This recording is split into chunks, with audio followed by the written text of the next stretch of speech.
Hi guys, welcome back to the channel. Today something a little different. We have here the Nomos Club Sport, which is a beautiful watch and has got to go back to Nomos soon. So I thought, while I've got it, what about a little comparison with this old Rolex here?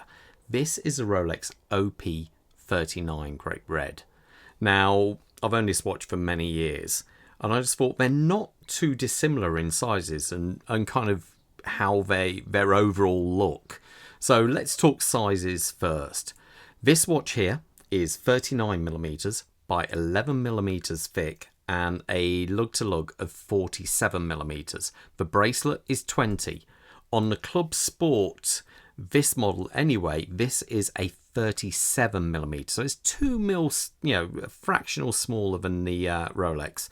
But where it gains back is in its thickness. It's only 8.5mm thick. It is incredibly slim, but its lugs sizes are actually a smidge longer than the Rolex's. So this is 47.7. Now, this also has a 18mm bracelet on it, so a tiny bit thinner than a Rolex. But you can see how they've got that, a similar vibe going on to them. Nice colour, classic automatic. We'll zoom in a bit on those dials. Obviously, we have the Grape Red. This was available in other colours. Also has an amazing, lovely sunburst pattern to it. And the same on here. If anything, the actual sunburst patterning is more defined, possibly, I would say, on this one. But this has applied markers, where this has printed markers there.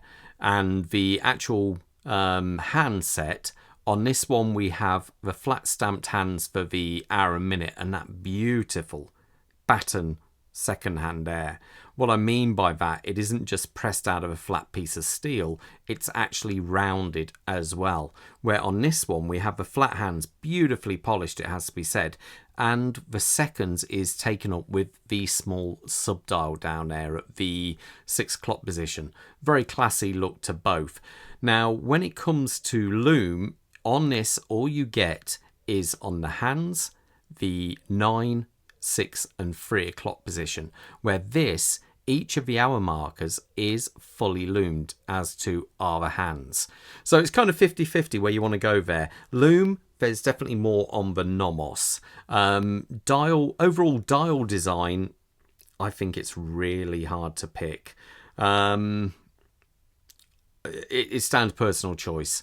But this does win, I think, in some aspects with the applied hour markers. Now, what I like is you catch it in certain lights and they look black, but catch it in other lights and you can see how they are polished.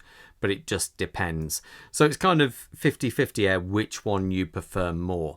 Now, when it actually comes to the... Obviously, I should point out, these are both obviously got sapphire. Case design. Now, the Nomos here, beautiful, elegant, all polished, quite simple, let's say, but still very nice. The crown is signed. It isn't a screw down crown, but this watch carries 200 meters of water resistancy, whereas the Rolex only has 100 meters of water resistancy. But I must say, I think the case design of the Rolex is a little bit more elegant, I think, personally. Obviously, it has a signed crown, and this one is a screw down crown, as it pops just there. Now, when it comes to winding the two watches, the Rolex is very smooth. You can feel a slight bit of a ratchet wheel on there. Now, if I do it on the Nomos,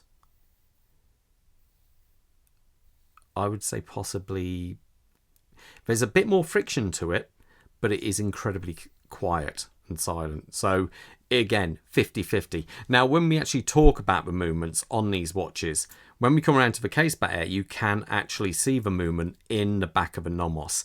It's actually called the DUW 3001, sorry, and it's a beautiful movement. It's their own movement, but it was based, I think, on Prezu. I think it was Prezu movement from many years ago, and it does actually have a bridged for the balance wheel there. It is a very nice movement. There's no ifs or buts on that one. I think the power reserve on it is 43 hours, and it's a 43 hours, 27 joules. And it is a very nice movement. Incredibly accurate. When I put this on the time graph, it was pulling about 1 second. I can't remember exactly, but it is very, very accurate. On the other hand, the Rolex has the tried and trusted, I think it's the 32-31 movement, and 31-32, sorry, movement, and that has 31 joules and 48 hours of power reserve. So an extra 5 hours of power reserve in the Rolex.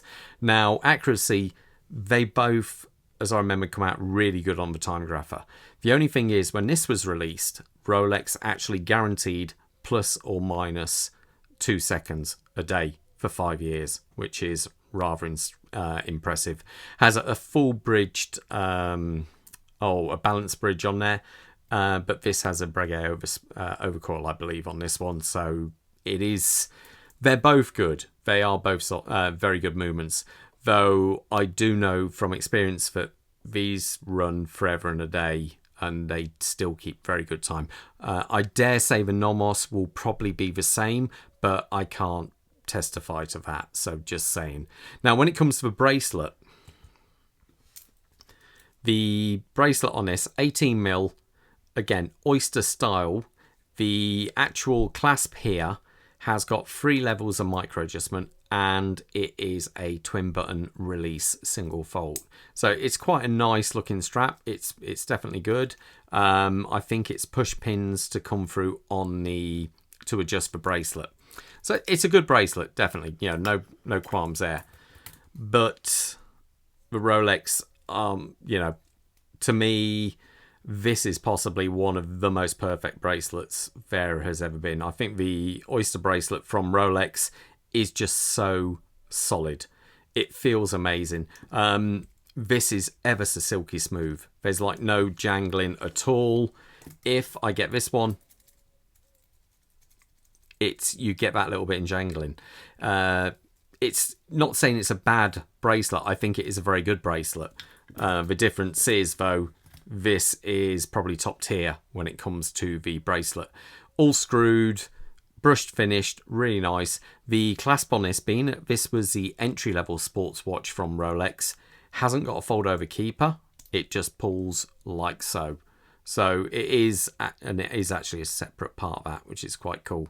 There is also 3 levels of micro adjustment in there. You can just about see 2 more there. They might be a tad bit further spaced, I'm not sure, than the actual Nomos. It's hard to tell, really. So I just think it's one of those, it's kind of a tough one. The cost of this one is about £3,000. The cost of this when it was released, I think, was £4,000.